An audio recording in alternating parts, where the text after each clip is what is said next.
দেখো, রেচন যেটা আছে সেটা হচ্ছে অপচিতি একটা বিপাক ক্রিয়া। ব্যাঙাচির যে নাইট্রোজেন ঘটিত রেচন পদার্থ সেটা হচ্ছে অ্যামোনিয়া। মূত্রে বর্ণ নির্ধারক যে রঞ্জক আছে সেটাকে বলে হচ্ছে ইউরিবিলিন। রক্ত পরিস্রুত হয় কিডনিতে। হিমাচুরিয়া রোগের কি হয়, মূত্রের সঙ্গে আরবিসি নির্গত হয়।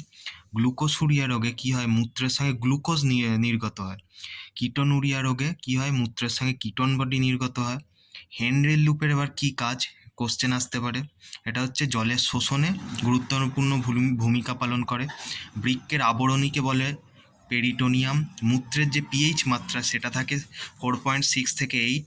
মানুষের দেহে কত লক্ষ নেফ্রন থাকে, কোশ্চেন আসতে পারে, 20 লক্ষ নেফ্রন থাকে।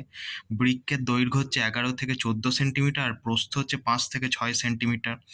বৃক্কের ওজন কত, পুরুষদের ক্ষেত্রে 125 থেকে 170 গ্রাম, আর মহিলাদের ক্ষেত্রে 115 থেকে 155 গ্রাম।